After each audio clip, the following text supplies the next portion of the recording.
Hello students, कैसे हो आप लोग। स्टडी वगैरह कैसी चल रही है? पढ़ाई कर रहे हो ना?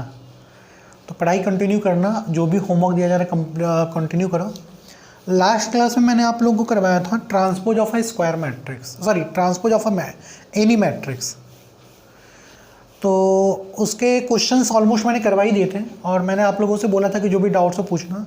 तो कुछ लोगों ने 2-4 डाउट्स पूछे थे, वो मैंने इंडिविजुअली सबको बतला दिया। ऐसा कोई क्वेश्चन था नहीं जो मुझे लगे कि क्लास में ऑनलाइन डिस्कस करो।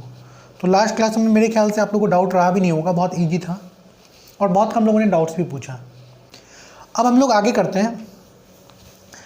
लास्ट टू लास्ट क्लास में हम लोगों ने प्रोडक्ट ऑफ टू मैट्रिसेस किए थे। दो मैट्रिक्स को कैसे मल्टीप्लाई करते हैं। तो वहाँ पे एक चीज़ रह गया था, वो नोट कर लेना, properties of product of matrices.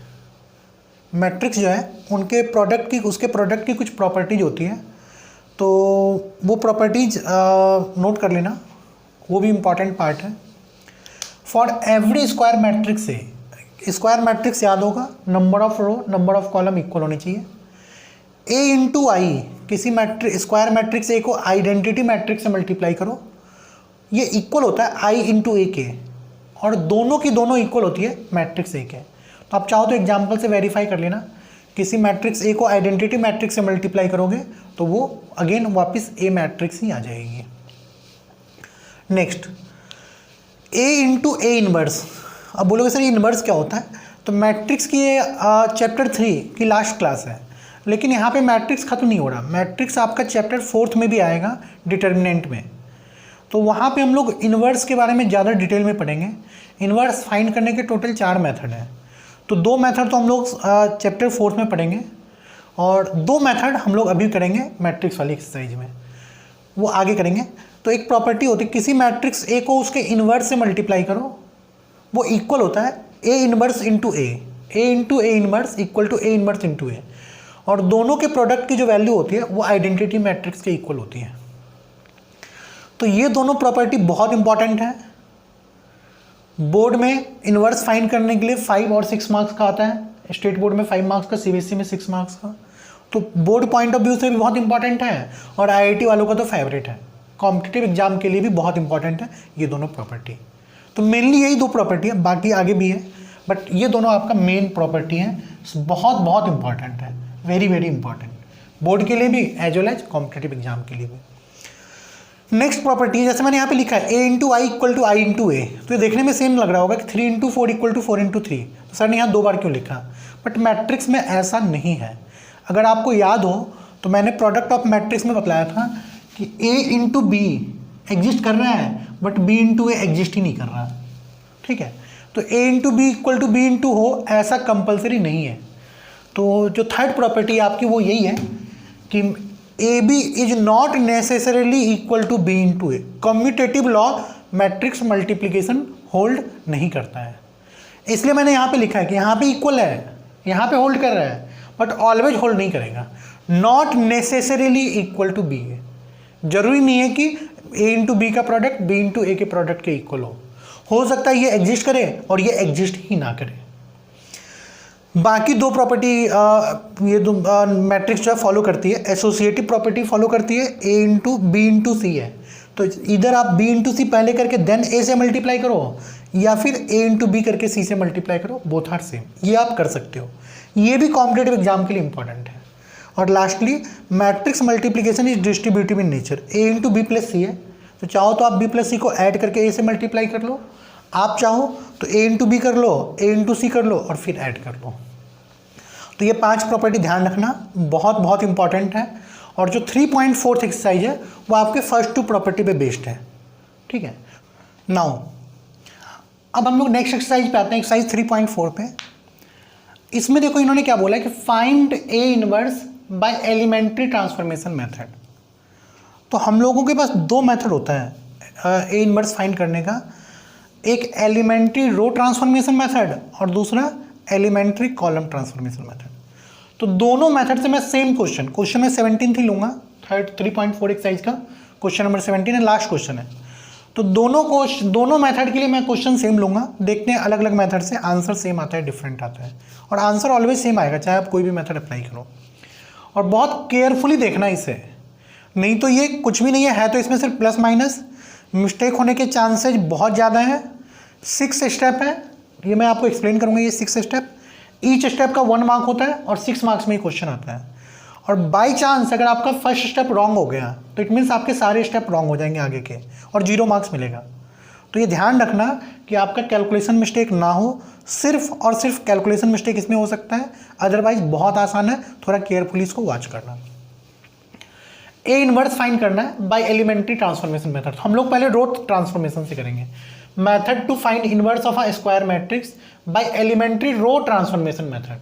Second column transformation वो बाद में। और दोनों मेथड आपको इसलिए आना चाहिए कि मान लो एग्जाम में उन्होंने मेंशन कर दिया find A inverse by elementary column transformation method, और तब अगर आप रो मेथड से कर दोगे तो आंसर तो सही में सेम आएगा बट आपको मार्क्स नहीं देंगे। तो जो मेथड उन्होंने बोला है आपको वही मेथड फॉलो करना है। रो बोला है इट मीन्स रो, कॉलम बोला है तो कॉलम, आपको दोनों मेथड आना चाहिए। तो हम लोग सेम क्वेश्चन को 2 मेथड से करेंगे। देखो सबसे पहला स्टेप क्या है, अप्रोच क्या है। अप्रोच ये होता है, ध्यान से देखना। सबसे पहले आप स्टार्ट करना, वी नो दैट जो अभी मेथड हम लोगों ने पहले अप्लाई किया था, A matrix is equal to I into A matrix. ये फर्स्ट प्रॉपर्टी थी प्रोडक्ट ऑफ मैट्रिक्स की। तो यहीं से आप स्टार्ट करना, 6 मार्क्स का क्वेश्चन होगा और आपका सॉल्यूशन यहाँ से स्टार्ट होगा। तो we know that A matrix is equal to I into A matrix. अब मैं क्या करूँगा, यहाँ से इसके बाद ये 6 स्टेप अप्लाई करूँगा। तो 6 स्टेप अप्लाई करके इस मैट्रिक्स ए में कुछ चेंजेस करूँगा, ये 6 स्टेप के थ्रू। जो चेंज आप लेफ्ट ए में करोगे वही चेंज आप राइट आई में करोगे, और ये एज इट इज चलता जाएगा। तो मान लो मेरा मोटिव ये है कि मैं इस ए मैट्रिक्स को 6 स्टेप करने के बाद आई मैट्रिक्स में कन्वर्ट कर दूँ। तो जब ए आई में कन्वर्ट होगा उस टाइम तक आई भी किसी बी मैट्रिक्स में कन्वर्ट हो जाएगा, और ये ए एज इट इज चलता जाएगा। तो अब देखो क्या आ गया, I equal to B into A. But second property अभी आप देखो, अभी करवाया था। सेकेंड प्रॉपर्टी क्या था, I equal to A inverse into A, ये प्रॉपर्टी है। और मेरा आ गया I equal to B into A, this implies B is equal to A inverse. यहाँ से मुझे पता चलता है बी की वैल्यू ए इनवर्स होगी। बोलोगे सर ये बी आएगा कैसे, तो हम लोग ये 6 स्टेप करेंगे। मेरा मोटिव है इस ए को आई में कन्वर्ट करना। जो ऑपरेशन आप ए के साथ करोगे वही ऑपरेशन आपको आई के साथ करनी है, और फाइनली जब ए आई में कन्वर्ट हो जाएगा तो ऑटोमेटिक आई आपका बी मैट्रिक्स यानी ए इनवर्स में कन्वर्ट हो जाएगा। ठीक है, तो यही 6 स्टेप है, बहुत ध्यान से देखना आप इसे। ये रब करो, आप स्टार्ट करोगे ए equal to I into A, तो आप लिखना ए मैट्रिक्स। ए मैट्रिक्स है आपका 2 0 -1 5 1 0 0 1 3 equal to identity matrix 1 0 0। Third order है तो थर्ड ऑर्डर ही लेना, सेकंड मत ले लेना। 0 1 0 0 0 1 इंटू ए मैट्रिक्स। यहाँ से मैं क्वेश्चन को स्टार्ट कर रहा हूँ। ए equal to I into A, ये ऑलवेज एप्लीकेबल है फॉर एवरी स्क्वायर मैट्रिक्स है। अब मेरा मोटिव क्या है, मुझे इसे आई मैट्रिक्स में कन्वर्ट करना, आइडेंटिटी मैट्रिक्स में। तो आइडेंटिटी मैट्रिक्स को याद करो, यहाँ पे 1 होता है 1। तो पहले आपको यहाँ पे 1 करना है। कैसे 1 करोगे, तो फर्स्ट स्टेप यही है, make A11 equal to 1। A11 ये वाली पोजीशन होगी, इसे 1 में कन्वर्ट करो। कैसे, बाय R1 को डिवाइड कर लो, न्यू R1, इसको आप पढ़ना new R1। New R1 means R1 जो आपका आएगा कहाँ से आएगा, जो आपका ओल्ड R1 है उसे A11 से डिवाइड कर लो। मतलब जो एलिमेंट यहाँ पे है उससे पूरे फर्स्ट रो को डिवाइड कर लो। जो भी एलिमेंट है, मान लो 5 है, 5 से डिवाइड कर लो 1 बन जाएगा। 2 है, 2 से डिवाइड कर लेंगे। -3 होता तो -3 से डिवाइड करते, यहाँ पे 1 बन जाता। तो मेरा मोटिव क्या है, यहाँ पे 1 करना। और जो भी आप ऑपरेशन करोगे ऑपरेशन लिखना। एग्जामिनर आपका ऑपरेशन चेक करेगा, वो स्टेप शायद ही चेक करे, ऑपरेशन चेक करेगा और फाइनल आंसर चेक करेगा। कहीं पे भी गड़बड़ है तो फिर मार्क्स उसके मन पे है। तो सबसे पहला ऑपरेशन आप लिखना R1, न्यू R1 जो आपका आएगा कहाँ से आएगा, ओल्ड R1 डिवाइडेड बाय 2 से डिवाइड करना है क्योंकि यहाँ पे 2 है, जो होता है उसी से डिवाइड करते हैं। और सिर्फ एक एलिमेंट को नहीं, पूरे रो को, क्योंकि रो ट्रांसफॉर्मेशन। तो जब आप R1 को 2 से डिवाइड करोगे तो बोलो क्या बन जाएगा, ये आ जाएगा आपका 1। 0 को डिवाइड करोगे तो 0 -½ बाकी R2 R3 में कोई चेंज नहीं करना। 5 1 0 0 1 3 इक्वल टू जो आप ऑपरेशन यहाँ पे करोगे ए के साथ, वही ऑपरेशन आपको यहाँ पे आई के साथ करना है। तो यहाँ पे भी R1 को 2 से डिवाइड कर लो, तो हाफ 0 0 0 1 0 0 0 1 इंटू ए, ये आपका आ गया R1 इक्वल टू R1/2। ठीक है, फर्स्ट स्टेप हो गया। और अगर आपका इतना सही है तो 1 मार्क तो आपको मिल ही गया। ठीक है, बाद के बाकी 5 रॉन्ग भी हो तो 1 मार्क तो मिल जाएगा, लेकिन रॉन्ग मत करना क्योंकि बहुत आसान है। तो मेरा मोटिव ये था यहाँ पे 1 करना, मैंने यहाँ पे 1 कर लिया। अब सेकेंड मोटिव क्या है, सेकेंड स्टेप,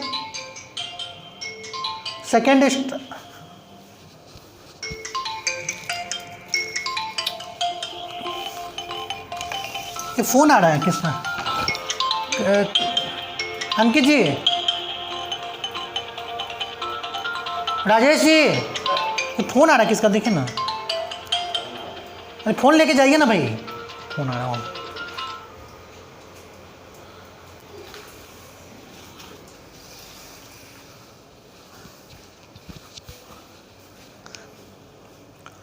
हाँ, सेकेंड स्टेप क्या है आपका, 8 2 1, 8 1 मीन्स ये एलिमेंट और A31 इन दोनों को 0 करना है। तो अगर आप इन दोनों को 0 कर लोगे तो फर्स्ट कॉलम आपका आइडेंटिटी मैट्रिक्स की तरफ मूव कर जाएगा, फर्स्ट कॉलम आपका आइडेंटिटी मैट्रिक्स से मैच कर जाएगा। तो बोलोगे यहाँ पे तो ऑलरेडी 0 है, तो ठीक है, अच्छी बात है। इस 0 को या इस 5 को 0 में कैसे कन्वर्ट करें, तो देखो अब क्या लिखा है, मेक A21 A31 इन दोनों को 0 करना है यूजिंग फर्स्ट रो को यूज करके। तो कैसे करोगे, ध्यान से सुनना, क्योंकि यही चीज़ अब आपको बाकी 2 बार और करनी है। यहाँ पे 1 आ गया, यहाँ पे जो भी है, जैसे यहाँ पे 5 है, इसे 5 से मल्टीप्लाई करके यहाँ पे सब्ट्रैक्ट कर लो। मान लो यहाँ पे -3 होता तो इसे 3 से मल्टीप्लाई करके ऐड कर लेते हैं। तो ध्यान से देखना क्या लिखोगे, मुझे इसे 0 करना है तो मैं लिखूँगा न्यू R2 इक्वल टू, अगर आप इसे 0 करते हो तो कौन सी रो चेंज हो रही है, सेकेंड रो, तो जो रो चेंज हो रही है वही लिखना। न्यू R2 इक्वल टू, इसको इक्वल टू ही पढ़ते हैं, new R2 equal to R2 minus 5 times R1, यही है। ध्यान से देखो इसको, आपको ये लिखना पड़ेगा। एक चीज़ हमेशा याद रखना, ये दोनों सेम होना चाहिए। R2 न्यू R2 जो आपका आएगा वो कहाँ से आएगा, पुराने R2 में R1 को 5 से मल्टीप्लाई करके सब्ट्रैक्ट कर लो। अगर यहाँ पे 10 होता तो क्या करते हैं, 10 से मल्टीप्लाई करके सब्ट्रैक्ट करते हैं। अगर यहाँ पे -7 होता तो क्या करते हैं, 7 से मल्टीप्लाई करके ऐड करते हैं। तो फिर अगर मान लो -7 होता तो आप लिखते new R2 equal to old R2 plus 7 times R1, वो आगे भी और करेंगे। तो देखो ये करोगे तो आपका कौन कौन सा रो चेंज नहीं होगा, तो फर्स्ट रो और थर्ड रो चेंज नहीं होगा, 1 0 माइनस हाफ 0 1 3, ये दोनों चेंज नहीं होगा। जो चेंज नहीं होगा पहले उसको लिख लेते हैं, फिर जो चेंज होगा उसे बाद में लिखेंगे। 0 0 1 इंटू ए, R2 चेंज हो रहा है तो आप 5 से मल्टीप्लाई करो R1 को और फिर सब्ट्रैक्ट करना। 5 से मल्टीप्लाई करोगे तो 5, सब्ट्रैक्ट कर लोगे तो 0। 5 से मल्टीप्लाई करोगे 0, 1 में से सब्ट्रैक्ट करोगे तो ये 1 ही रह जाएगा। 5 से मल्टीप्लाई करोगे तो -5/2, 0 में से सब्ट्रैक्ट करोगे तो ये +5/2 आ जाएगा। ये आ गया आपका। और जो चेंज यहाँ पे वही चेंज यहाँ पे, 5 से मल्टीप्लाई करके सब्ट्रैक्ट कर लो तो 0 -5/2 -5/2, ये 1 ही रह जाएगा, ये 0 हो जाएगा। सेकेंड स्टेप आपका हो गया, इतना ही था सेकेंड स्टेप। तो 1 मार्क इसके, अगर आपने इतना भी सही कर लिया तो 1 + 1 2 मार्क्स आपको मिल जाएंगे। और ऑपरेशन यहाँ पे लिखना, ध्यान देना, जैसे मैं ऑपरेशन लिख रहा हूँ एग्जाम में आप बिल्कुल उसी तरीके से ऑपरेशन लिखना, ठीक है।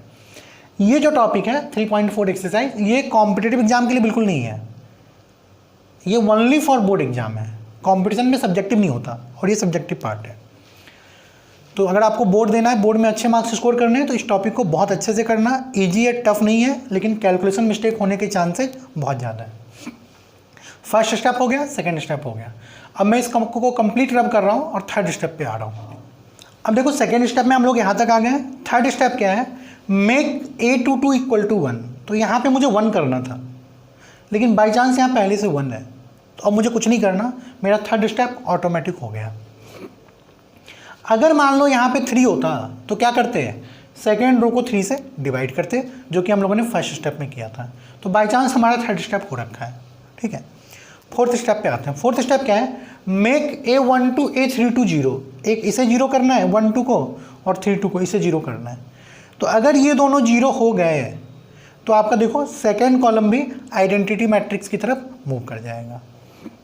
फिर से देखो ये तो ऑटोमेटिक जीरो है, इट मीन्स बस मुझे इसे जीरो करना है। कैसे? यूजिंग R2, सेकेंड रो को यूज करके यहाँ पे जीरो करना है। तो अब आप बताओ क्या करोगे?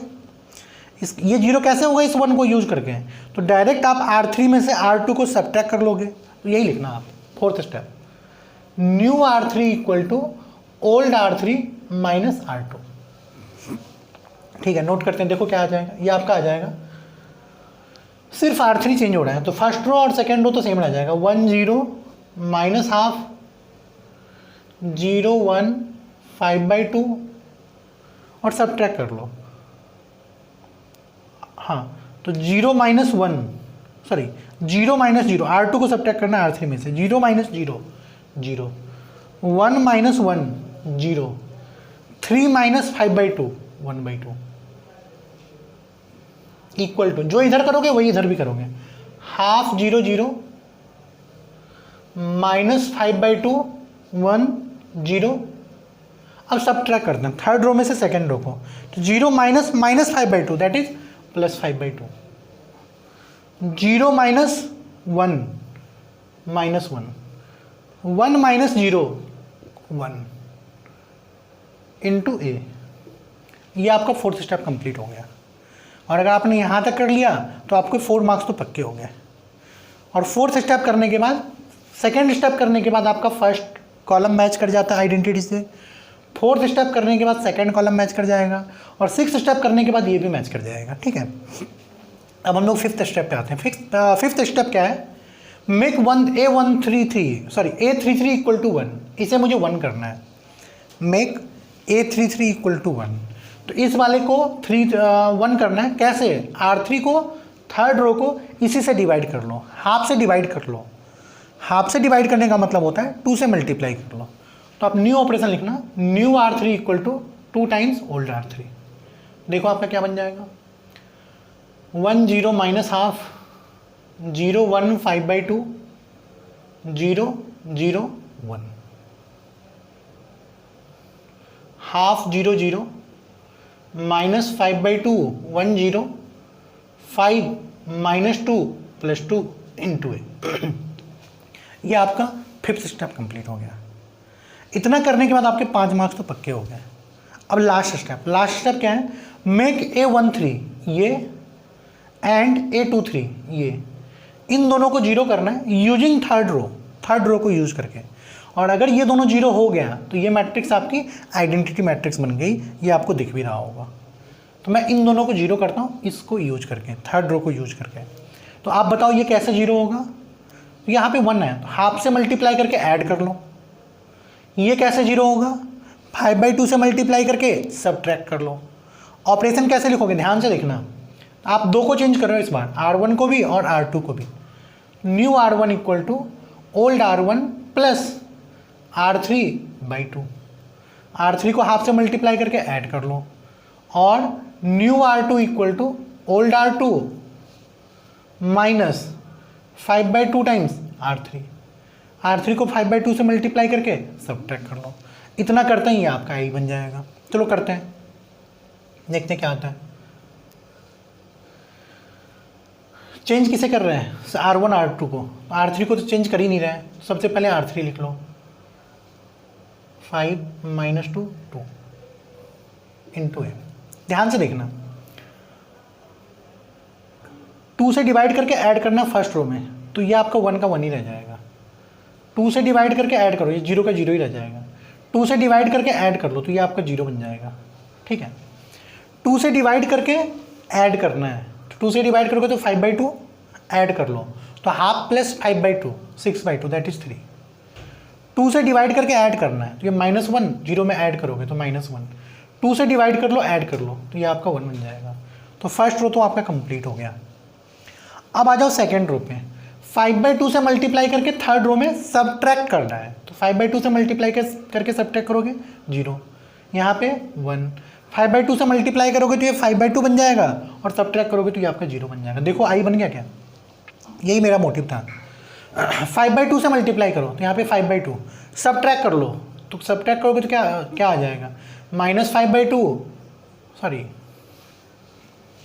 फिर से 5/2 से मल्टीप्लाई कर लो तो 25/2 और सब्ट्रैक्ट कर लो तो -5/2 -25/2 -30/2 दैट इज -15।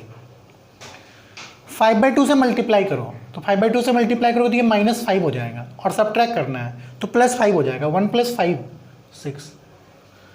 5/2 से मल्टीप्लाई करो तो ये 5 हो जाएगा और इसमें से सब्ट्रैक्ट करना है तो 0 - 5 -5। यहाँ तक आ गया है। यहाँ तक समझो इसको अच्छे से, कोई कन्फ्यूजन हो तो बोलो। तो यहाँ तक करते ही आपका 6 का 6 स्टेप कंप्लीट हो गया। तो आप क्या करना, अच्छे से इन 6 स्टेप को पढ़ना, ठीक है। ये 6 स्टेप समझो। 6 स्टेप का मोटिव क्या होता है कि आप ए मैट्रिक्स को आई मैट्रिक्स में कन्वर्ट कर दोगे। एक बार ए मैट्रिक्स आई मैट्रिक्स में कन्वर्ट हो गया तो जो ऑपरेशन आप ए के साथ कर रहे हो वही ऑपरेशन आप इस आई के साथ कर रहे हो। तो जैसे ही ए आई में कन्वर्ट होगा आई आपका ए इनवर्स में कन्वर्ट हो जाएगा। अब आप लिखना आई इक्वल टू क्या होता है, ए इनवर्स इंटू ए। ये हम लोग जानते हैं। This implies A inverse equal to, ये जो आपका आ गया वही आपका ए इनवर्स हो गया और यही आपका फाइनल आंसर हो गया। -15 6 - 5 5 - 2 2, यही आपका ए इनवर्स हो गया। इसको अच्छे से समझना, टफ बिल्कुल नहीं है, सिर्फ कैलकुलेशन को केयर करना है। 6 मार्क्स का सीबीएसई 12th में बोर्ड में आता है, 5 मार्क्स का बिहार बोर्ड में आ जाता है। तो आप इसको बिल्कुल नहीं छोड़ सकते और बहुत आसान टॉपिक है, इसको अच्छे से केयर करना। और जब तक 2 से 3 क्वेश्चन आप खुद से प्रैक्टिस नहीं करोगे तब तक आप इस टॉपिक में स्कोर नहीं कर पाओगे। चाहे मैं बोर्ड पे 10 क्वेश्चन करके बतला दूँ, 2-3 क्वेश्चन आप जब तक खुद से नहीं करोगे तब तक आप इस टॉपिक के क्वेश्चन को एग्जाम में नहीं कर पाओगे। तो मैंने लास्ट क्वेश्चन बतलाया है, तो बाकी क्वेश्चन इससे भी ईजी हैं। तो आप क्या करना, 2-3 क्वेश्चन रो ट्रांसफॉर्मेशन से अटेम्प्ट करना। स्टेप्स मैंने लिख दिया बोर्ड पे, इसको देखना। नहीं समझ में आया तो एग्जाम्पल जो मैंने बतलाया वो देखना। फिर भी कन्फ्यूजन हो तो मुझे बोलना, मैं अगली क्लास में फिर से इसको रिपीट कर दूँगा, ठीक है। अब हम लोग चलते हैं कॉलम ट्रांसफॉर्मेशन। अब हम लोग आते हैं second method to find inverse of a square matrix by elementary column transformation method, ठीक है। तो दोनों मेथड इसलिए आना चाहिए कि एग्जाम में अगर आ गया कि कॉलम ट्रांसफॉर्मेशन से करो तो फिर आप रो से नहीं कर सकते। क्वेश्चन सेम ले रहा हूँ। तो अब आप क्वेश्चन को स्टार्ट कैसे करोगे, सबसे पहले आप लिखना we know that A matrix equal to A into I matrix. Column में क्या करना, पहले ए लिखना फिर आई लिखना। रो में क्या करते थे, ए इक्वल टू आई इंटू ए करते थे। और फिर से मेरा मोटिव ये है कि मैं कुछ ऑपरेशन करके, कुछ स्टेप्स यूज करके इस ए मैट्रिक्स को आई मैट्रिक्स में कन्वर्ट कर दूँ। जो चेंजेज आप इस ए के साथ करोगे वही चेंजेज आप इस आई के साथ करोगे। जब ए आई में कन्वर्ट होगा तो ये तो आपका चलता ही जाएगा, ए इंटू यह आपका आई किसी बी मैट्रिक्स में कन्वर्ट हो जाएगा। जब ए मैट्रिक्स आइडेंटिटी मैट्रिक्स में कन्वर्ट होगा, सेम टाइम पे आइडेंटिटी मैट्रिक्स बी मैट्रिक्स में कन्वर्ट हो जाएगी। और मुझे मालूम है आइडेंटिटी मैट्रिक्स किसके इक्वल होती है, तो ए इंटू ए इनवर्स के। दिस इम्प्लाइज जो आपका बी आया है B equal to A inverse. सबसे पहले ये नोट करना, ठीक है। वही कॉन्सेप्ट है, ए मैट्रिक्स को आइडेंटिटी मैट्रिक्स में कन्वर्ट कर लो, identity matrix automatic B matrix में कन्वर्ट हो जाएगी। और मुझे मालूम है identity matrix equal to A into A inverse होता है। इट मीन्स ये जो बी मैट्रिक्स है आपका, यही आपका ए इनवर्स है। समझ में आया क्या? तो ऑपरेशंस वही है 6। कैसे उसको अप्लाई करेंगे बहुत ध्यान से देखना, बहुत ईजी है। सबसे पहले क्या करो, ए मैट्रिक्स लिखो। ए मैट्रिक्स है आपका 2 0 -1 5 1 0 0 1 3। ये इक्वल है ए इंटू आइडेंटिटी मैट्रिक्स 1 0 0 0 1 0 0 0 1। तो मेरा मोटिव क्या है, इस ए को आई में कन्वर्ट करना यूजिंग कॉलम। लास्ट क्वेश्चन में हम लोगों ने ओनली रो यूज किया था, इस क्वेश्चन में हम लोग ओनली कॉलम यूज करेंगे। ध्यान से देखना, सबसे पहले इस 2 को 1 करना था। कैसे, पहले आपने क्या किया था, फर्स्ट रो को 2 से डिवाइड किया था। अब आप क्या करोगे, make A11 equal to 1 by C1, first column को 2 से डिवाइड करोगे। पहले सब कुछ रो में था, अब सब कुछ कॉलम में है। इस कॉलम को 2 से डिवाइड करना, ठीक है। करते हैं ऑपरेशन, क्या लिखोगे, new C1 equal to old C1 divided by 2। C1 को 2 से डिवाइड करना। C1 को 2 से डिवाइड करोगे तो क्या आ जाएगा बताओ, 1 5/2 0। बाकी कॉलम को वैसे का वैसे छोड़ दो, -1 0 3 इक्वल टू a इंटू 1/2 0 0 0 1 0 0 0 1। ठीक है, इतना अगर आपने कर लिया तो आपके 1 मार्क मिल गए और आपका ये वाला पार्ट 1 हो गया। फर्स्ट स्टेप मेरा कंप्लीट हो गया। पहले हम लोग क्या करते थे, इस 1 को यूज करके इन दोनों को 0 करते थे रो वाले मेथड में। कॉलम में हम लोग क्या करेंगे, इस 1 को यूज करके मेक A12 A13, इस 1 को यूज करके इन दोनों को 0 करेंगे। ठीक है, तो जब ये दोनों 0 हो जाएगा तो आपका फर्स्ट रो आइडेंटिटी मैट्रिक्स की तरफ मूव करेगा, आइडेंटिटी मैट्रिक्स से मैच करेगा। कैसे इस 1 को यूज करके इन दोनों को 0 करना है, ये तो ऑटोमेटिक 0 है, वही जो पहले किया था। थर्ड कॉलम में 1 डायरेक्ट ऐड कर लो, फर्स्ट कॉलम को थर्ड कॉलम में ऐड कर लो, बन गया क्या ये 0। अगर यहाँ पे -3 होता तो क्या करते हैं, 3 से मल्टीप्लाई करके ऐड करते हैं। अगर यहाँ पे +5 होता तो क्या करते हैं, 5 से मल्टीप्लाई करके सब्ट्रैक्ट करते हैं, वही जो पहले किया था। तो ये तो मेरे पास पहले से 0 है, मैं इसे 0 कर रहा हूँ यूजिंग फर्स्ट कॉलम को यूज करके। तो आप ऑपरेशन लिखना, कौन सा कॉलम चेंज होगा, ये तो 1 हो गया, ये ऑलरेडी 0 है तो सिर्फ ये चेंज होगा, it means third column change हो रहा है। तो आप सीधे लिखना C3, new C3 equal to old C3 plus C1। C3 में C1 को ऐड कर लो, देखो क्या आता है, 1 5/2 0 0 1 1, ऐड करोगे तो 0, ऐड करोगे तो 5/2, ऐड कर लोगे तो 3 equal to A into first और सेकेंड कॉलम आपका as it is half 0 0 0 1 0, third column में फर्स्ट कॉलम को ऐड कर लो तो ये आ जाएगा हाफ 0 1। सेकेंड स्टेप कंप्लीट हो गया और इतना करते ही आपके 2 मार्क्स फाइनल हो गए, 2 मार्क्स आपको मिल जाएगा। और देखो सेकेंड स्टेप करते ही आपका फर्स्ट रो आइडेंटिटी मैट्रिक्स से मैच भी कर गया। अब आते हैं थर्ड स्टेप पे। थर्ड स्टेप क्या था, मेक A22 1, इसे 1 करना है। तो ये आपका ऑलरेडी 1 है, ये पहले से ही 1 है, इट मीन्स मुझे कुछ नहीं करना, थर्ड स्टेप मेरा ऑलरेडी हो रखा है। अगर मान लो 1 नहीं होता, मान लो 7 होता तो क्या करते, तब क्या करते, 7 होता तो सेकेंड कॉलम को 7 से डिवाइड कर लेते हैं जैसे पहले किया था। फोर्थ स्टेप पे आते हैं। फोर्थ स्टेप है मेक A21, 21 मतलब सेकेंड रो फर्स्ट कॉलम, ये वाली एलिमेंट, और 3 1, नहीं यहाँ पे करेक्शन कर लेना, ये 2 1 के बाद ये 3 1 नहीं है, ये 2 3 है, करेक्शन कर लेना। ये कहाँ पे थे हम लोग, हाँ ये 1 है, इस 1 को यूज करके इसे 0 करना है, 2 1 को सेकेंड रो फर्स्ट कॉलम को, और 2 3 सेकेंड रो थर्ड कॉलम को, इन दोनों को आपको 0 करना है, ये करेक्शन कर लेना आप। तो इस 1 को यूज करके इन दोनों को 0 कैसे करोगे, इसे मैं 5/2 से मल्टीप्लाई कर लेता हूँ और फर्स्ट कॉलम में से सब्ट्रैक्ट कर लेता हूँ, इसे मैं 5/2 से मल्टीप्लाई कर लेता हूँ और थर्ड कॉलम से सब्ट्रैक्ट कर लेता हूँ। तो आप ऑपरेशन लिखना, new C1 equal to old C1 minus 5/2 times C2, new C3 equal to old C3 minus 5/2 times C2। यही मेन है, अगर ये लिखना आ गया तो बहुत इजीली हो जाएगा, कुछ नहीं करना, बस ऐसे सोचो, यहाँ पे 1 चाहिए था, 1 आ गया।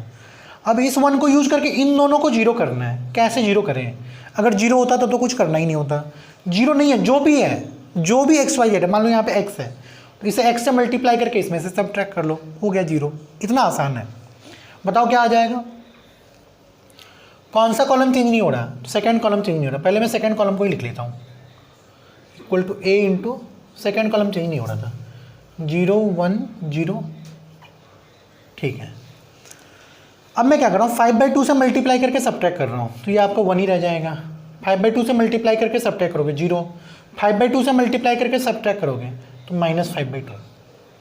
इधर भी वही करना है, 0 0 3 माइनस 5/2 दैट इज 1/2। इधर वाला पार्ट तो हो गया, इधर वाले पार्ट पे आ जाओ, 5/2 से मल्टीप्लाई करके सब्ट्रैक्ट कर लो, तो हाफ का हाफ ही रह जाएगा, -5/2 0, ये भी हाफ का हाफ ही रह जाएगा, -5/2 और 1, हो गया। फोर्थ स्टेप कंप्लीट हो गया। तो अगर आपने इतना कर लिया तो आपके 4 मार्क्स तो पक्के हैं, ठीक है। अब मैं आता हूँ फिफ्थ स्टेप पे, इसे रब कर रहा हूँ। देखो फिफ्थ स्टेप क्या है, फिफ्थ स्टेप है make A33 equal to 1, means इसे मुझे 1 करना है। कैसे, C3 को इसी एलिमेंट से डिवाइड कर लो, हाफ से डिवाइड करो थर्ड कॉलम को, इट मीन्स थर्ड कॉलम को 2 से मल्टीप्लाई करते हैं। तो आप लिखना new C3 equal to 2 times old C3। देखो आपका क्या बन जाएगा, C1 C2 में तो कोई चेंज होगा ही नहीं, 1 0 minus 5/2 0 1 1 0 0 1 0 0 1 equal to A into half minus 5/2 0, ये 0 है, 0 1 0, थर्ड कॉलम को 2 से मल्टीप्लाई करना है, 1 माइनस 5 2 1 माइनस 5 2 से मल्टीप्लाई कर लिया, फिफ्थ स्टेप कंप्लीट हो गया। अब मुझे इस 1 को यूज करके इन दोनों को 0 करना है, make A31 equal to 0 and A32 equal to 0। तो जैसे ये दोनों 0 होगा तो आपको दिख रहा होगा ये आइडेंटिटी मैट्रिक्स बन जाएगी। तो चेंज कौन कौन सा होगा, चेंज होगा आपका कॉलम 1 कॉलम 2। आप लिखना न्यू कॉलम 1। अब आप बताओ, कोशिश करो ये 0 कैसे होगा इस 1 को यूज करके, तो 5/2 से मल्टीप्लाई करके ऐड करोगे, लिखोगे क्या, new C1 equal to old C1 plus 5/2 times C3। इस 1 को 0 कैसे करोगे, तो new C2 equal to direct subtract कर लो, ओल्ड C2 माइनस C3। इतना करते ही दोनों 0 हो जाएगा। देखते हैं क्या आता है। थर्ड कॉलम में तो कोई चेंज किया ही नहीं आपने, A इंटू 1 माइनस 5 2। अब ध्यान से देखना, 5/2 से मल्टीप्लाई करना है और थर्ड कॉलम को और C1 में ऐड करना है, तो ये आपका 1 ही रह जाएगा, ये आपका 0 ही रह जाएगा। 5/2 से मल्टीप्लाई करके ऐड करोगे तो 0। 5/2 से मल्टीप्लाई करना है थर्ड कॉलम को और C1 में ऐड करना है, तो 5/2 प्लस 1/2 3 माइनस 25/2 और minus 5/2 minus 30/2 that is minus 15। 5/2 से मल्टीप्लाई करोगे तो ये 5 ऐड करोगे तो सिर्फ 5। फर्स्ट कॉलम कंप्लीट हो गया। अब सेकेंड कॉलम पे आते हैं। C2 में से C3 को डायरेक्ट सब्ट्रैक्ट करना है, तो 0 1 माइनस 0 1 1 माइनस 1 0। देखो बन गया क्या आपका I। C2 में से C3 को डायरेक्ट सब्ट्रैक्ट करना है, 0 minus 1 1 1 minus minus 5 6 0 minus 2 minus 2। समझ में आया क्या? तो ये आपका क्या बन गया I, ये तो I बन गया, इक्वल टू A इंटू जो भी बनाई है ये आपका A इनवर्स होगा। प्रॉपर्टी यही होती है। इट मीन्स ये जो मैट्रिक्स आपकी आ गई ये आपकी A इनवर्स मैट्रिक्स है। समझ में आया क्या? इसको अच्छे से प्रैक्टिस करना। अगर आपको रो वाला मेथड आ गया तो कॉलम वाला ऑटोमेटिक आ गया, अगर आपको कॉलम मेथड आ गया तो समझो रो ऑटोमेटिक आ गया। दोनों एक ही चीज़ है, बस थोड़ा सा कैलकुलेशन में चेक करना, कैलकुलेशन को आपको केयर करने की ज़रूरत है। और रो वाले क्वेश्चन में ओनली रो को यूज करना है, कॉलम वाले क्वेश्चन में ओनली कॉलम को यूज करना है। मेथड दोनों आने चाहिए, कोई भी मेथड छोड़ना नहीं है। आपको बस इतना करना है, 2 क्वेश्चन रो मेथड से और 2 क्वेश्चन कॉलम मेथड से 3x3 मैट्रिक्स का प्रैक्टिस कर लेना। ठीक है, हो सकता है 1-2 बार कुछ मिस्टेक हो सकता है कुछ कन्फ्यूजन हो, कैलकुलेशन मिस्टेक हो, वो आप दोबारा चेक करना, आंसर मैच करना। कन्फ्यूजन हो तो बोर्ड का हेल्प लेना, स्टेप्स देखना। एक एग्जाम्पल मैंने बतलाया उसको आप देखना, सेम ही एग्जाम्पल दोनों मेथड से बतलाया है, देखो आंसर सेम है या डिफरेंट है, तो आंसर सेम है, चाहे किसी भी मेथड से करो। 2-2 3-3 क्वेश्चन प्रैक्टिस करना। कन्फ्यूजन हो तो फिर मेरे से पूछना, मैं फिर से एक्सप्लेन कर दूंगा, जो भी डाउट्स हो पूछना। ठीक है, तो ये वाला चैप्टर तो आपका कंप्लीट हो गया, थर्ड चैप्टर। तो अगली क्लास में हम लोग क्या करेंगे, ओनली डाउट्स। अगर आपके कुछ डाउट्स हैं तो वो मैं डाउट्स लूँगा, नहीं अगर आपके डाउट्स होंगे तो मैं अपनी तरफ से कुछ क्वेश्चन आपको प्रीवियस ईयर IIT के मेंस के या बोर्ड के कुछ क्वेश्चंस क्लास में डिस्कस करूँगा। ठीक है, और उसको डिस्कस करने का उसके अगली क्लास में हम लोग चैप्टर 4 स्टार्ट करेंगे, डिटर्मिनेंट। तो ये मत सोचना मैट्रिक्स खत्म हो गया, ये वाला चैप्टर खत्म हुआ है। 4th चैप्टर जो डिटर्मिनेंट है उसमें शुरू की 2-3 एक्सरसाइज डिटर्मिनेंट है, बाकी पीछे की एक्सरसाइज 3 और है वो मैट्रिक्स ही है। तो मैट्रिक्स अभी आगे भी आएगा। आपका काम बस इतना है कि इसको अच्छे से पढ़ना, समझना, 2-3 क्वेश्चन प्रैक्टिस करना, कोई डाउट हो तो पूछना। ठीक है, आज इतना ही। ठीक है, thank you and best of luck.